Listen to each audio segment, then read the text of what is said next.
think it's the subject matter of the report rather than my own presence.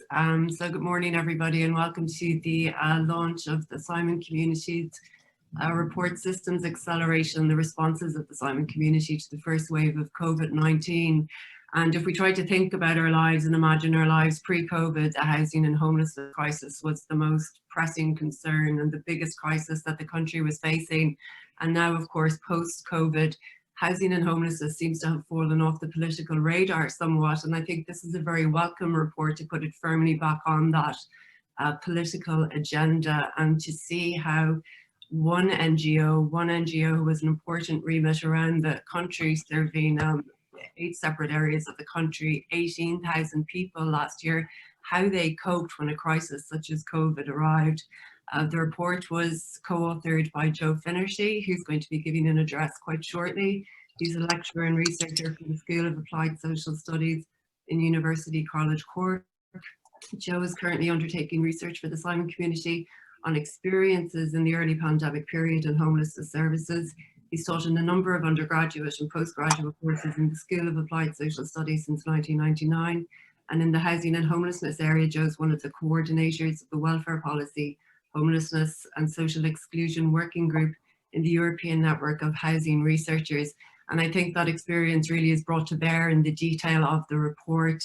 You know, some of the comparative information we have about the way in which the crisis and homelessness was addressed in various countries. There's a particular reference to how it was dealt with in the UK, and then the human rights aspect of how we are supposed to deal with homelessness in a person-centered and a rights-based response to homelessness. So after Joe gives his address, we'll be hearing from Cameron Parcell. His primary area of research is poverty, homelessness, social services, and charity aimed at addressing social disadvantage.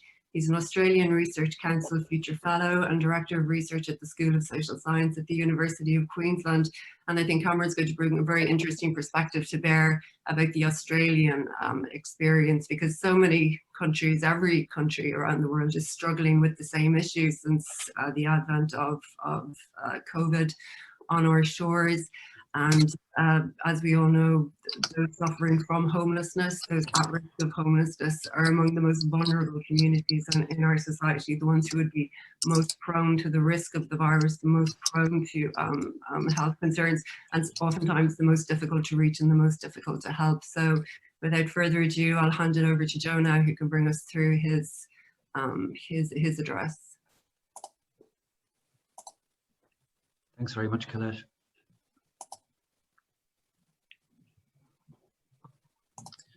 Okay, hi everybody, my name is Joe Finnerty. Thank you for the introduction, Colette. From the School of Applied Social Studies, the report was co-authored with Margaret Buckley, who's a lecturer in the school. So thanks also to Margaret, who I think is in attendance. Structure of the presentation, brief context, the Simon communities and homeless services in Ireland, what the report set out to do, how the research was conducted, what the research found, explaining the findings, and then future research. Okay, context, the Simon communities and homeless services in Ireland, a brief sketch. There, as many of you will know, there are 8 different Simon communities covering all of the Republic's 26 counties. So that's a nice map there, giving you a sense of the geographical spread of the 8 different Simons. And these different 8 Simons provide a range of different services, generally a focus on the single homeless person, not a provider of independent living accommodation, however. And I've squeezed in a diagram there. It's more legible in the report itself, but it just gives you a sense, that blue column gives you a sense of the diverse range of services that the 8 Simon communities provide. Okay, what the research set out to do. To evaluate the responses of the 8 Simon communities to the challenges posed by first wave COVID-19 in the period, roughly speaking, March to August 2020. And this was from the point of view of the Simon communities and of key statutory respondents, local authority and HSE respondents. How the research was conducted.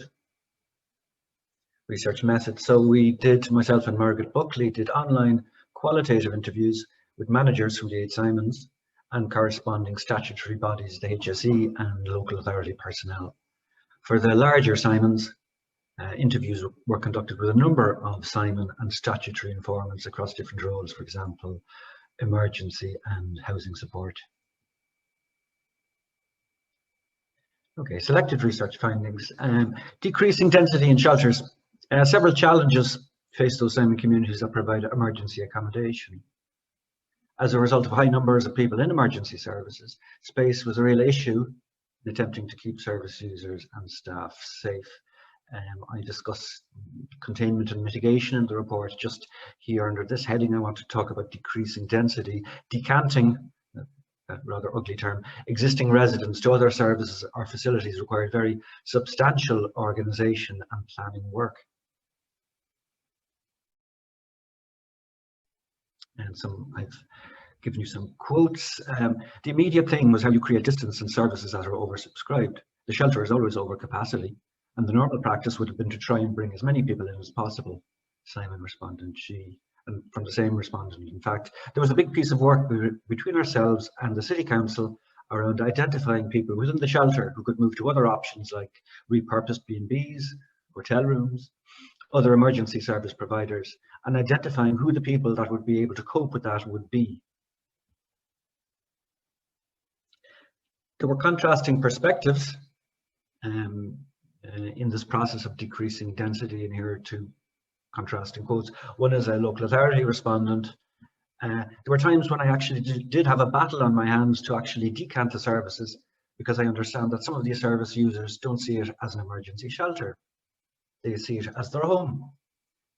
That's not the case. We shouldn't have people consecutively in those beds for longer periods of time than what they should be. That was the local authority perspective in a particular Simon area.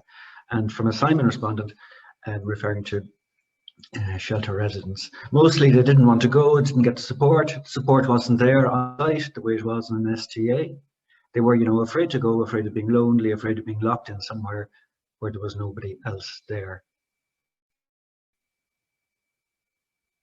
In spite of these difficulties, often contrasting perspectives, it's clear that an important lesson was learned by all agencies, statutory and NGO Simon.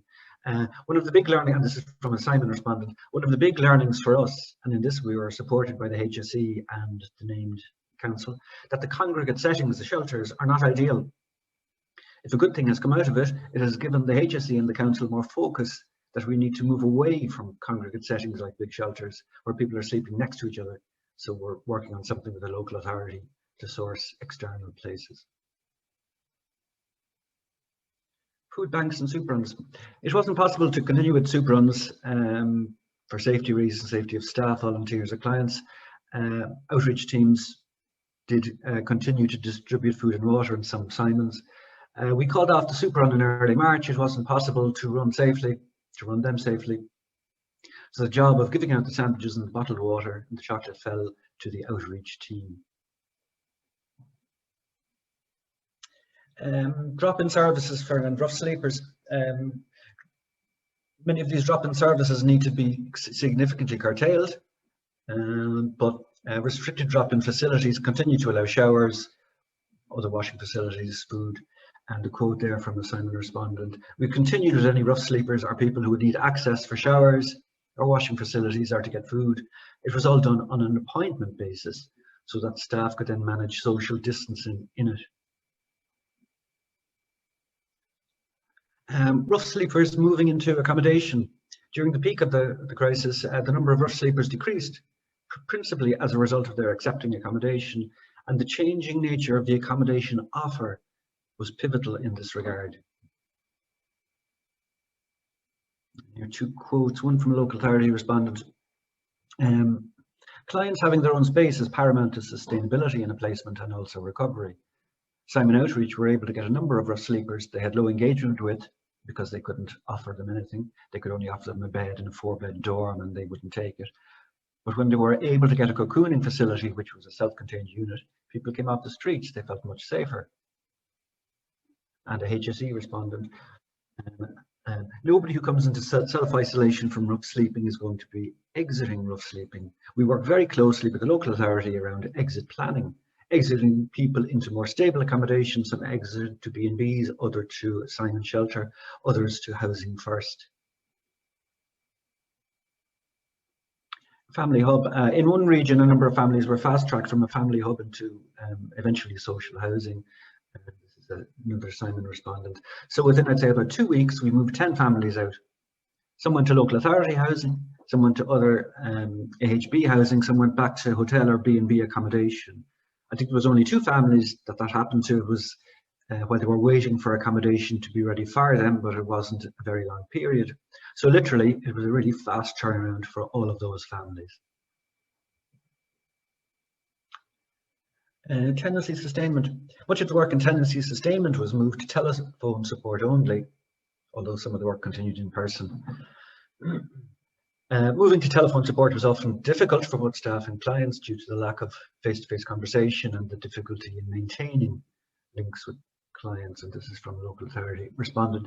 I think it was a challenge from the service user's perspective in the sense of they just wanted people.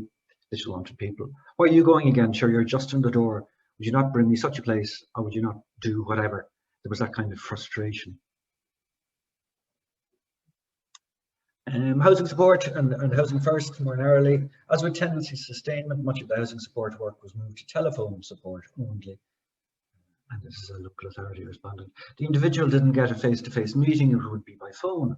Some people weren't able to manage that. You know, some of them wouldn't have great life skills, such as cooking, and would always use the drop-in centres, and they all closed. So they soon became very isolated and had limited wraparound supports because of the regulations. Despite these difficulties, housing first services were expanded in some instances. This is a HSE respondent. Intensive support was maintained throughout, not just maintained, but the service actually developed in that more and more tenancies were filled as they came along. Throughout the pandemic, the service managed to support the people involved, and it didn't press pause on more people coming into the service. In relation to long-term supported housing, another area in which Simon provides services.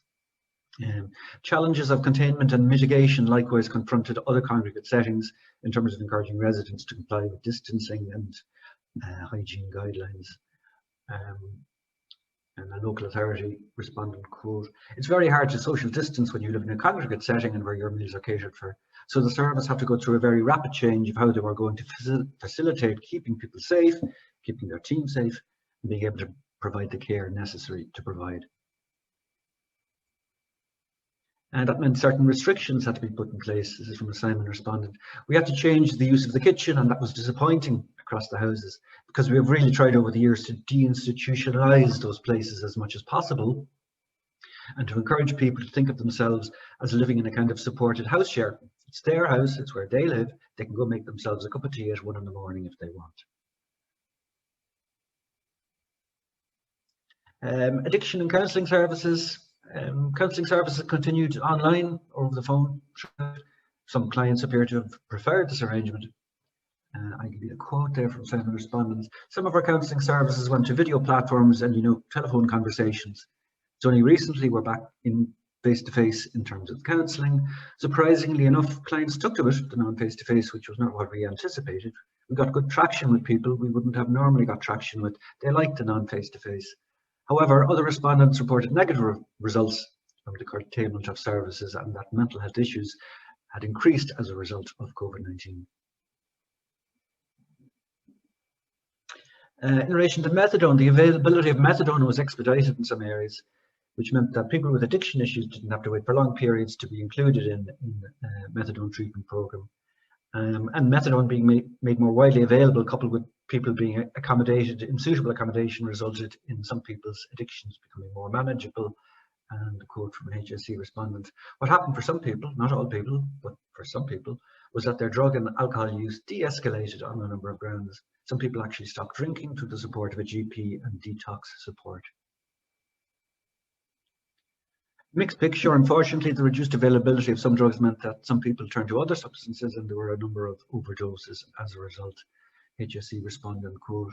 But also with the access to drugs being greatly reduced, there were struggles there because some people obviously couldn't find their drug of choice and consequently shifted to another drug. So there was a few issues of people getting taken to hospital because of overdose. Staffing. Neither full or part-time volunteers were generally available during the first wave, particularly in relation to emergency and long-term supported accommodation settings, requiring paid staff to assume their roles. Staffing systems managed to adapt to the COVID challenges, which included redeployment and training, and a quote from a Simon respondent. So there was a fair amount of planning around staffing, and nobody took leave during that time because obviously we needed our frontline workers. We transferred some of my visiting support team across to the frontline during that time frame because they needed them in emergency services. And there were crossing perspectives here. Simon quote, from a practical point of view, we were looking at supplementing staffing levels from the casual panel to make sure that we had enough people there. We were aware that if someone was identified as a close contact in the shelter, it could take several people out. That was a big anxiety. And a different perspective from a HSE respondent. When a person moves off-site from Simon to our self-isolation, we expected that the level of support from Simon would follow. That fell down quite a lot. The support didn't travel quite as much as we had hoped. However, staffing systems by and large managed to adapt to the COVID challenges, and local authority respondent. Obviously, everyone thought of the hospital or the frontline staff, but I do think the staff and services like Cork Simon didn't get the merit. Sorry, I mentioned a particular Simon, merit at the time for what they had to deal with. It was quite commendable. It was a hard one. I should say that the respondents are anonymised throughout, with the exception of that particular. Interagency cooperation, client focus. The COVID-19 crisis typically resulted in accelerated interagency cooperation and an enhanced client focus. This is from a local authority respondent. One of the things across the board was the interagency work. Everybody was able to see the most important person, which is the client, and what was the best for them. That really worked well, that coordination piece, which we try to practice every day. But when COVID came, people were really able to drill down to what does the person need. Okay, coming towards the end, key findings. Despite the many serious challenges that I've mentioned for clients and staff during wave 1 of COVID, involving restrictions of many services, Simon Communities worked to decrease the number of people in emergency accommodation, evidencing the level of organisation and planning work on the part of Simon staff in cooperation with statutory bodies. The number of existing rough sleepers in many areas decreased, principally as a result of their accepting accommodation, and the changing nature of the accommodation offer was pivotal in this regard. Innovations were made in relation to access to methadone treatment and delivery, and overall there were very low levels of infection among the homeless population during the study period. Explaining the findings. And hence the title of the report is Systems Accelerant. Simon Community Responses can be interpreted as a systems accelerant, and this is taken from Molly Seeley's recent work from the Institute of Global Homelessness. The term system accelerant draws attention to the strengthened implementation of principles already espoused at policy level, the elimination of involuntary rough sleeping, the reduction in long-term use of emergency accommodation, and the provision of independent accommodation with appropriate supports. This is the path-dependent explanation of Simon Community Responses. And it's an agent-inflected, if you will, version of path dependence. This would suggest that political will, broadly construed to include the values and commitments of NGO bodies and statutory actors. This commitment played a key role in translating these housing-led policy aspirations into actual policies and practices. And there's a nice quote from the local authority respondent. I do think it is down to key individuals and key people driving that kind of culture forward. It's a culture of practice. The stuff that we did here, I'm just very proud of it from a humanitarian perspective. Future research. Clearly, in the context of ongoing waves, second and third waves of the pandemic, the responses of the 8 Simon communities require ongoing research. And indeed, the present report, Systems Accelerant, forms part of a larger study which will involve interviews with service users, starting next month, all things going well, and follow-up interviews with Simon community and statutory respondents over the summer of this year. And of particular importance is whether the overall positive developments identified in this report are sustained, justifying this report's characterization of responses to the first wave of COVID-19 as a systems accelerant. And in conclusion, thanks to all those who contributed to the research and helped the research. Thanks to the Simon Communities of Ireland Research Advisory Group, comprising Wayne Stanley and Gareth Walsh. Thanks to the interviewees drawn from the management of HSE, the local authorities and the Simon communities, and by extension to all those working and living in the unsettling and difficult circumstances of homeless services, both Simon communities and all the other NGO homeless services during these pandemic times. So thank you, everybody. Okay, thanks very much, Joe. It's very interesting synopsis of the report there. So I'll hand over to Cameron just momentarily, but I should say for those attending, and I should have said at the outset, actually, there's going to be a Q&A session at the end. So Cameron is going to speak. We also have two members from the Simon communities themselves, Claire McSweeney and Kerry Brennan, and I'll do a more fulsome introduction of Claire and Kerry after Cameron makes his address, and then we'll go to the Q&A. So if people do have questions for individual panelists or generalized questions, if you could just type them into the chat box, and I'll be able to go through them and pick them out for the Q&A session a little later on. So Cameron, I'll just hand it over to you now. Thank you. Good morning, everyone. Thanks very much, Colette. Joe, that's a fantastic report, and I'm really pleased to engage with it. And for about 10 minutes or so, I'm going to draw upon the Australian experience and identify the parallels between what's happened in Australia and what you've identified at Simon Communities, Joe. And I don't have anything so structured and coherent as Joe. So at the risk of losing people, I really want to articulate the absolute key point for the next 10 minutes, and that is COVID in Australia for the last 12 months and our response to homelessness during COVID has demonstrated three really key points. And the first is that homelessness is absolutely a solvable problem without any doubt whatsoever. The second point is the solutions don't rely upon things that are out of our hand. We don't need the macroeconomic conditions.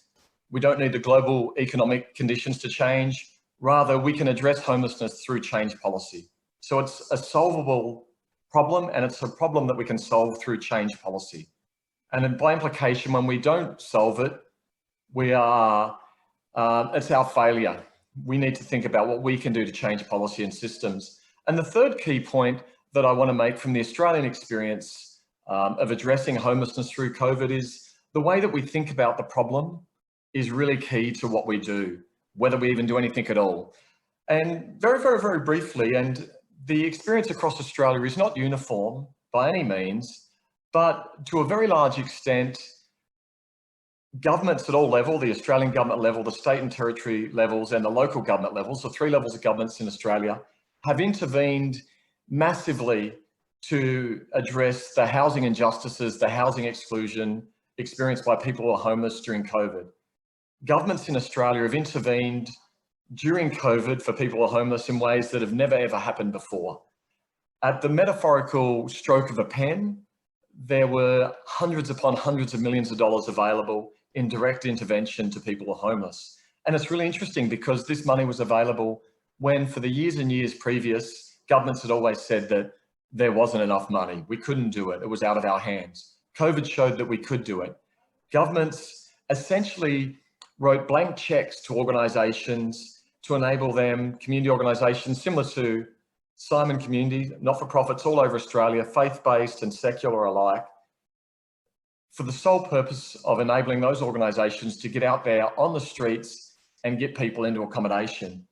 For the most part, that meant in Australia, organisations had unlimited, in some cases, unlimited financial resources to hire hotels, motels, and to get people into accommodation off the streets. In fact, in Brisbane, the third largest capital city in Australia where I'm from, the government empty the 3 largest shelters in the city and accommodated everyone who were in those shelters in unoccupied student accommodation. And all of this intervention was really driven by the clear understanding in about February of last year that the risks of infection from COVID were not evenly distributed across the population. We understood very, very quickly that being homeless exacerbated people's risk of contracting COVID on the one hand, and being unable to deal with the consequences of COVID on the other. And that is similar to what Joe just mentioned. Living in sheltered accommodation meant that people couldn't socially distance. They couldn't control their hygiene. They couldn't control the conditions of their lives. Clearly, people living on the streets were similarly unable to practice hygiene and social isolation in the way that the rest of the population had. And the government intervened quickly to ensure that they could. We intervened despite a recognition for at least 30 years from the empirical evidence that homelessness is bad for health. We know from the World Health Organization and myriad studies here in Australia, from the UK, from Ireland, elsewhere in Europe and North America, that homelessness accelerates death. We know that it's not just a social injustice, but it's an injustice that has health consequences. But during COVID, governments thought about these health consequences in a radically different way. During COVID, there was a concern not only that people who are homeless would be unable to socially distant, not only would they not be able to practice hygiene, but there was a concern that by living in sheltered accommodation, congregate accommodation, as Joe suggested, that we've long known is suboptimal, there was a recognition that that type of accommodation actually posed a threat to the broader population. To a very large extent in Australia, sadly, the massive intervention, the hundreds of millions of dollars that have been spent to accommodate people in hotels, to get people into student accommodation. This is brand new, very, very expensive student accommodation where they have their independent bathroom, kitchen and toilet. We really understood that this type of intervention was in part to benefit people who are homeless, but on the other hand, it was also motivated to benefit the broader population. Whereas previous problematizations of homelessness have seen homeless people as sick, as deviant, as the other, as living in lives that are undesirable, all of a sudden, homelessness was deemed to be a risk to the broader population. There was concern that homelessness would see a spread of COVID and overwhelm the public health systems. There was concern that people who are homeless would spread the coronavirus to the rest of the populations. And this fear of what homelessness represented to the population really was the impetus for governments in Australia to do what they were otherwise reluctant to do, and indeed to do what we and many people in the not-for-profit sector, many people in universities and many social workers, health workers on the ground have long been telling them to do. COVID has meant governments in Australia have invested to get people into housing. And this is a really, really important story. It's an important story because it shows, for a very brief period of time, the heyday in Australia where the unlimited money was flowing everywhere, lasted for maybe anywhere between 4 to 9 months for most of last year, from about March to November. During this time, however, and despite the concern to the public that motivated it, we were able to demonstrate that we can end homelessness in Australia. We're able to demonstrate that when the will is there and that when that will is backed up by financial support, governments can immediately get people off the streets. Exactly as Joe said, we have reports across Australia from outreach workers who said, I've been going onto the streets and people have been unwilling to engage with me for years. They haven't wanted the shared homeless accommodation that we've got on offer. They haven't wanted the conditional services where they've got to practice sobriety and abstinence. However, during COVID, when we've gone out and said, you can have your own motel with no conditions whatsoever, people engaged with services for the first time ever. Service providers across the country said this is the first time in their history that they've been able to meet demand. And that is not just the demand that they could afford to meet, but actually the demand. They would go out in the streets and not find any more people who were homeless because they had the resources to get them into housing. Now, What's important now, with the only couple of minutes I've got left, is not to romanticise the Australian case. In Australia, through massive direct funding and change policy, we demonstrably reduced homelessness for a short period of time. What we did not do in Australia is change any of the macro conditions that drive homelessness. There are no affordable housing changes, and there is very little commitment in practical terms to actually change the housing and economic conditions that drive homelessness, the policy conditions that drive homelessness. What we really need to do now is push governments to learn from their successes, to really take significant confidence that we've been able to end homelessness, but do it in a more systematic way. In the past, Australia's been quite good at funding one-off pilots or projects or initiatives that work very, very well for people who get into those initiatives. And COVID, to a large extent, has been like that. It's been an initiative that's been good while the money's lasted, but as soon as the money's run out toward the end of last year and now in the first months of 2021, things are going back to normal. The macro housing supply conditions have not changed, and it doesn't look like changing going forward. And it doesn't look like changing going forward because we've reverted back to the normal old understanding of the problem, and that is homelessness as a result of the individual. It's their own fault, and if they only could get a job and change their lives, things would be okay. We need to push governments to understand that homelessness actually affects society broadly and is an injustice to those who are affected by homelessness. And importantly, we can do differently. And this is really an opportunity for governments across Australia and of course across the world, including in the Republic of Ireland, to actually address homelessness with more optimism, rather than a poverty of ambition where we've just assumed that shared dormitory accommodation with case management is good enough. We need to understand that this kind of homelessness is antithesis to social justice and also to the worth of individuals as a human. We need to change our conditions within society so that homelessness is ended, and COVID gives us a glimpse into what might be and what we can do if only we had the will. I might leave it there and perhaps be willing to take questions afterwards.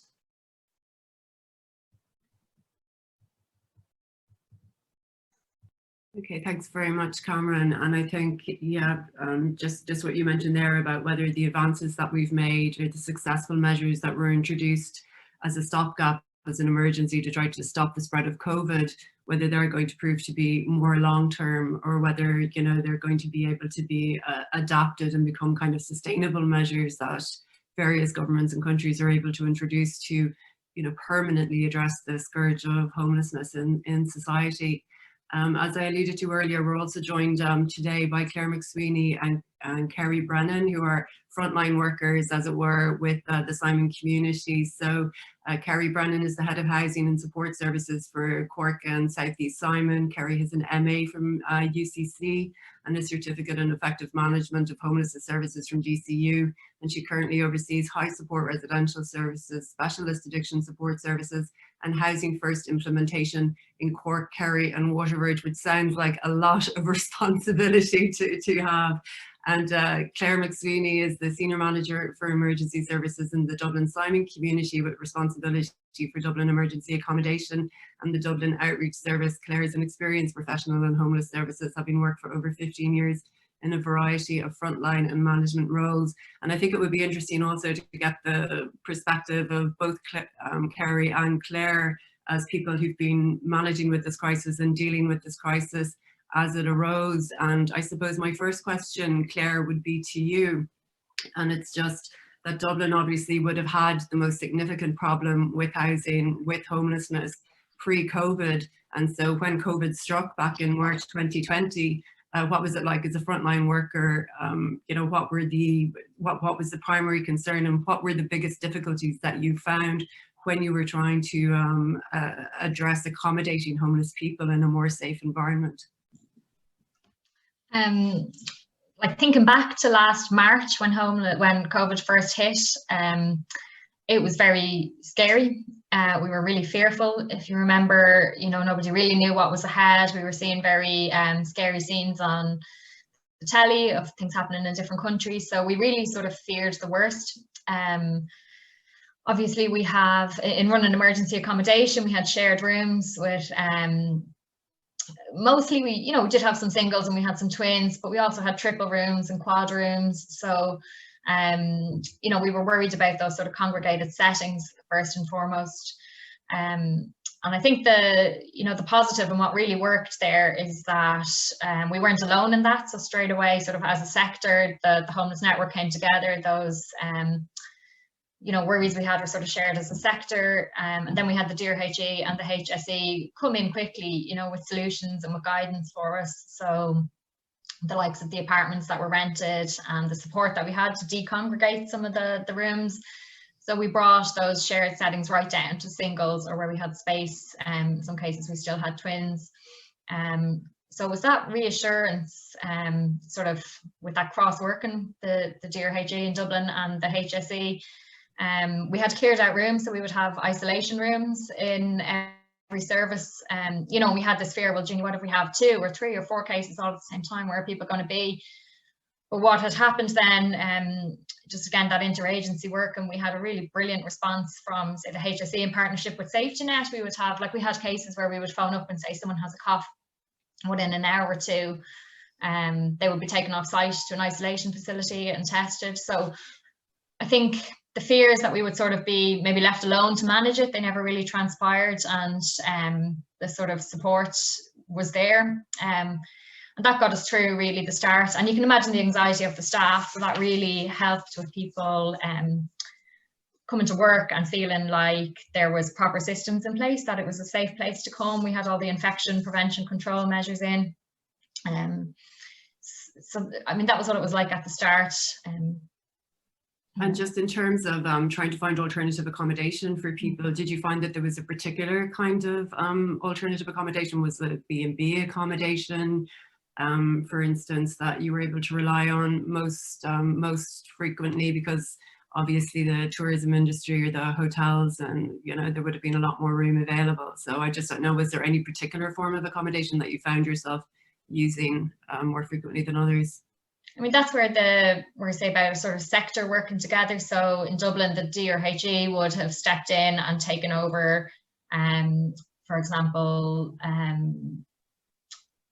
like Stay City blocks were used, and maybe that was the HSE for isolation. Then we had hotels were taken for shielding for some of the more vulnerable members or clients and services. So for ourselves, I think we really saw the impact that Airbnb has on the market and how that was probably affecting us beforehand.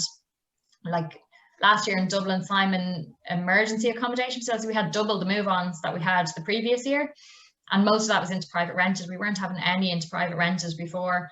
And it's still not huge numbers, but we are seeing the difference in, I suppose, that tourist market for Airbnb not being there, and some of those 1-bed apartments being available for our clients to rent, which would have been just unheard of before. Now it's still not huge numbers, but we are seeing them, and I believe, especially from family hubs and things like that as well, that's made a difference to move-ons too. Yeah, that's interesting. And I saw in the report as well that there was a co-living development that was repurposed to house homeless people as well, which would be an interesting use of those facilities too. And Kerry, if I can just ask you, an interesting aspect of the report I found was in relation to health services, and sometimes the red tape that people who are working with the homeless community can find when they're trying to address people who have addiction problems. And it was the removal or the expedited access to methadone. And I wasn't aware myself, and I don't know, maybe I'm the only one who's at this webinar who wasn't aware that would be an issue. But can you just explain to us for briefly the effect of that, being able to remove that red tape and being able to stabilize people maybe who are suffering addiction problems more rapidly? Yeah, I think there was great collaboration with the HSE social inclusion teams, and also the GP services linked to homeless services in Cork, as well as linked to the addiction services. And there was great kind of collaboration there and working together there. And it was a matter of, not only supporting people to see a GP and get a prescription and start down that road, but also the really practical supports around having, you know, where people were in, say, people who had been sleeping rough were in isolation units, you know, having kind of coordinated door drops around food as well as prescriptions, including methadone, you know, so that people were assured of being able to access whatever medication it was they needed, well isolating and being supported in that. So yeah, and just to echo much of what Claire said there was, you know, it was a very similar experience, but from the outset, I think the key really was the collaboration and the creativity and the sense of partnership within the sector, but particularly between the NGOs such as ourselves and the HSE social inclusion teams and the local authority. It really was sort of right from the outset a sort of all hands on deck sort of approach to things, and really creative and flexible in looking at, you know, the needs of the people who we recognized as being particularly vulnerable, and putting what supports were needed around them, and cutting through, as you say, a lot of the red tape, not only in terms of you know, methadone access, but in a lot of areas.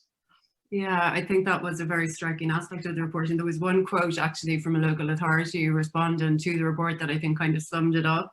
And they said when COVID came, people were really able to drill down to what does the person need. So Joe, did that kind of aspect of it, there seemed to be kind of almost the tenor of those remarks from the various respondents seemed to be almost surprised that people were able, you know, to work so well together, and the interagency response was so good, so supportive of each other, and so open to finding solutions to these really, really huge problems that people were facing. So did that also strike you when you were doing the research? Yeah, I mean that was one of the. It's a key finding. It's perhaps a kind of an somewhat more intangible finding than specific concrete change in practices, but certainly that the emergency focused minds on the client and keeping them safe, and then plugging into existing policy, that there's an existing housing first policy, there's an existing housing led policy, so it accelerated and concentrated minds on implementing what was there in principle, really, in many cases. And it links with what Cameron, thank you very much for those kind remarks about the report, and thank you for your very interesting contribution. You talked about what's needed as a more optimistic, and the response to COVID in Australia and elsewhere showed that we could have a more optimistic stance and policy in tackling homelessness, and that in many cases countries suffer from a poverty of ambition. So I think that kind of can-do attitude and that intangible kind of increase in partnership working is really telling. Yeah, I think in Ireland, I don't know whether we've had a poverty of ambition. I noted in the report that you had stated that in 2010 there was a governmental promise to eradicate homelessness by 2010, yes. And then that was reiterated in 2013 with the plan to eradicate homelessness by 2016. So we've all seen how that's gone. Yes, but, of course, yeah. Cameron, in relation to what you were saying about the Australian response, and you know, there was no shortage of money, you know, there was a determination to like really help people get off the streets and provide, you know, proper sheltered accommodation for people. Have you found there's a big debate in Ireland now with, you know, the response to COVID, zero COVID, you know, suppression of the disease, whether we're doing it correctly? Have you found that those supports have tapered off in Australia, given the transmission of the disease in Australia isn't as much as a concern as it had been, or as much of a concern as it is currently in Ireland? Absolutely. The picture now, or the absence of concern now, is radically different from what it was throughout most of 2020. And it wasn't just the unlimited money, and literally it was unlimited in some jurisdictions in Australia. NGOs were told, do whatever you can to get people off the streets. That was it. But it wasn't just an absence of money. It was exactly as I think Kerry, Claire and Joe also articulated. There was great collaboration among the sector, but also between the sector and the government. And often they're in an adversarial relationship. But I think there's something else that was really different, and it comes to a hierarchy of knowledge. Often in homelessness in Australia, people advocating for change had been people involved in welfare, seeing it as a housing issue, as a poverty issue, as a justice issue. And despite what I might think or others here might think, that didn't carry traction. During COVID, the hierarchy of knowledge changed because it was health professionals, it was health departments making the decisions. And when they made those decisions on the basis of public health advice and public health modelling, then governments did whatever needed to happen. Now that public health decision-making, the hierarchy of knowledge, the public health concern is no longer present, because you're absolutely right, Colette, Australia, with the possible exception of New Zealand, has really been outrageously lucky with very, very, very low infection rates, and governments have been able to keep it under control in Australia exceptionally well. And now there's not that concern because it's not seen as the health issue. Now it's gone back to being the debatable and ambiguous poverty or welfare or housing issue, whereas before it was a clear public health issue with clinicians and health professionals with a great deal of power making decisions, and then things changed automatically because there was an ambiguity about what had to happen. The health advice was we need to create the conditions, whatever that takes, for people's social distance, and that's what we did. Yeah, it's I suppose a cautionary tale for Ireland as well when we see the progress that's been made in some respects, due to the responses to COVID, whether those advances, those successes are going to be lost now in future years once we do manage, or if we do ever manage to get control of the virus. I'll just take some questions now from that have been put into the Q&A, and if anybody else would like to ask any questions, feel free to pose them there. So there is one for Joe from Robbie Stakelum, and he says, other than to move towards housing and away from congregate shelters, is there anything services did new during COVID that you think should remain beyond the pandemic when services, society and policy returns to normal? Yeah, I think I covered a few things in the presentation. One was about the methadone treatment, and Kerry and Claire, I think I mentioned that. The general cutting through of red tape, I guess, and but just going back to the point raised before is about kind of the intangible, that more intangible thing about enhanced cooperation, better lines of communication. I know it kind of the picture varies across the 8 Simon regions, and I guess speaking of an existing kind of infrastructure, the Dublin Region Homeless Executive is a different kind of a specific case, but yeah, that more intangible, kind of almost like a culture shift. That system Accelerant is really what is the big takeaway for me. I don't know what Kerry and Claire would say. If I could just pick up on one thing actually, and then I'll pose this question to Kerry actually, because another thing that jumped out at me in the report was food services and the huge jump. It was in one, it's not named in the report, the particular Simon geographical area that this concerned, but that the numbers of people wanting to avail of food services or relying on food services jumped 20% in a very short period of time. And I think the exact quote here was that last year we served 7,000 people in our food bank services, and as far as the end of April this year, so that was April 2020, these figures had increased to nearly 8,500. So did you find that there was, like, obviously there were, but like, how did you manage that with these huge numbers of people coming forward and relying on the service for really, really basic necessities? Yeah, well, it was, I mean, I suppose it was just a matter of having to do things differently, things like super services and kind of drop-in services for people had to be run differently. And, to be honest, not always there were a few ways in which we had to adjust in ways that wouldn't have been our preference, that there was a lot of work put in over the years to make those types of food distribution services and drop-in services as dignified and respectful of people's need for privacy and or companionship and intervention and all of those things as possible. So we've come a long way from handing takeaway meals to people outside, to kind of towards bringing people in and meeting with them and making it the start of an intervention or a diversion. And unfortunately, because obviously of the risks associated with bringing additional people into services or gathering people together, or we were in some cases back to to outdoors and to distributing things with less contact and less time to give each person, because we were very conscious of limiting the interactions of staff and volunteers with a large number of people. So it was definitely challenging. But if I can go back to the previous question, if that's okay, just to follow on from Joe's answer there, in terms of what should remain from what we've learned, I think, well, the question was asked kind of other than the shift to housing, and I think it's important to kind of put the rest of the response in the context that the main one absolutely is the shift to housing. That is really the main takeaway, I think, is that this whole crisis was kind of a stress test for all of the homeless services and the ways that we respond to homelessness, and where people, no less than the rest of us who have had this public health advice over the last year,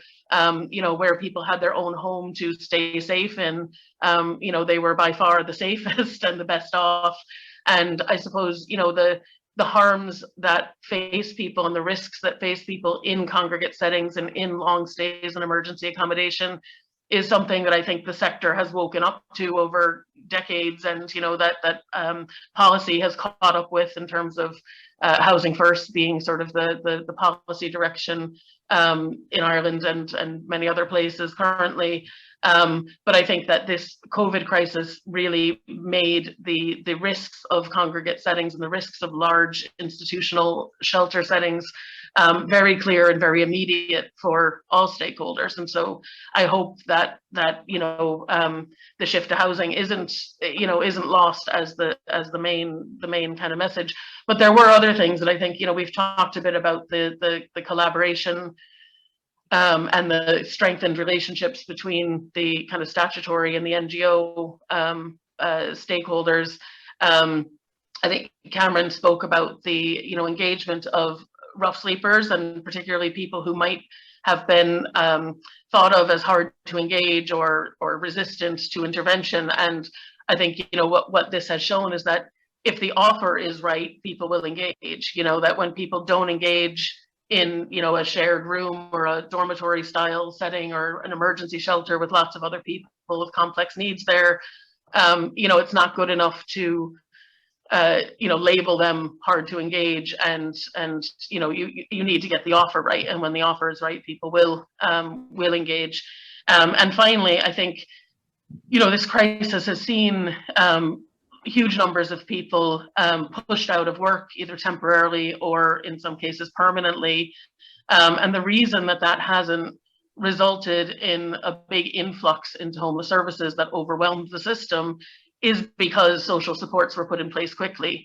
The pandemic unemployment payment, the moratorium on evictions, the moratorium on rent increases, so that during this crisis, we've actually seen a reduction in the number of people newly presenting to homelessness. So I think the lesson in that is that these are structural issues that structural policy changes can address, and that those are, in addition to the shift to housing, I think those are the takeaways for me.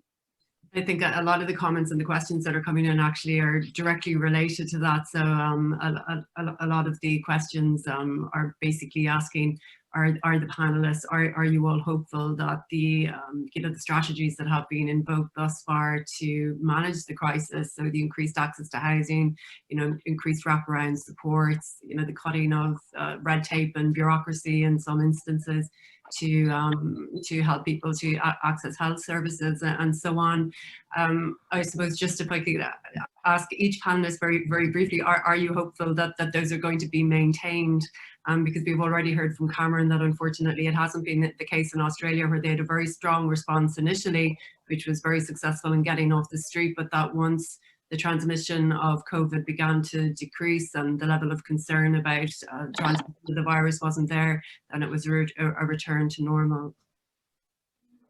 I think that we're in a good position in Ireland because of the fact that the policy direction had already shifted, and there's already, Housing First is already, rolling out as sort of ambitious national implementation across the country, and being resourced and supported, by the statutory partners. So I think, you know, I think it's a really aptly named report, because this wasn't a change in direction, it was an accelerant in the direction that we've been headed in. So, you know, I'm hopeful. It doesn't reverse. Sorry? Let's just hope it doesn't reverse. Exactly, yeah. After it accelerates. And Joe, your further research is actually going to presumably provide a lot of answers to these questions. That's right, yeah. Particularly the third report, if we're all spared, the third report in over the summer, and yeah, I think it'll be clearer. It'll kind of crystallize whether that acceleration kind of continues or is maintained, or whether the foot is taken, the policy and the policy foot has been taken off the accelerator, and it's back to kind of a sluggish business as usual, with, you know, high policy aspirations but not quite translating into practice. Yeah, I better hand it back over to Wayne now, because I've been warned under pain of death not to go over the 1 hour. So thanks very much for everybody for the speeches, and if I'll just thanks, Colette. Back to Wayne.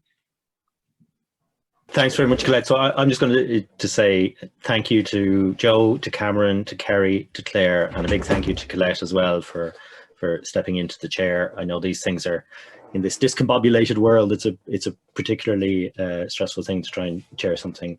I want to thank everyone for making this such an interesting hour. And just in terms of the Sami communities, I think you've captured, I think, everything that the report and why we did this research has come through. I think particularly where we've ended is that space that I think is really important, is that we've seen the systems accelerate, which is really positive. There's lots of positives to this. There are negatives as well, but there are broad positive things that we can build on, and I think that has happened internationally. So there's huge resources we can build on.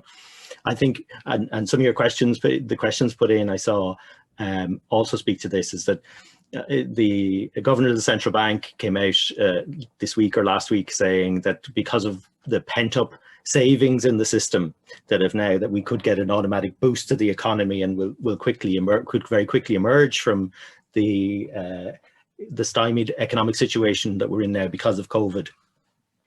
As we emerge, what we haven't got is a pent-up housing supply. So that increase could also lead to a further pinch in housing and a decrease in affordability. And if that is the case, we need to we're going to see a rapid return to homelessness unless we start putting in the policies now, and particularly the infrastructure now in terms of housing and 1 and 2 bed units that can mitigate those kind of anticipated pressures that are going to could see people returning to homelessness in larger numbers. So I think that's the next battle in terms of making sure we keep the foot on the pedal. And again, I'd like to thank everybody, and I think we're exactly on time. So thanks to all our speakers again for staying on time, and thanks to Colette for chairing so wonderfully. And thank you to everybody who attended and for staying with us for the hour. Okay, have a good day. Thanks, Wayne. Bye. See you later. Bye. Cheerio.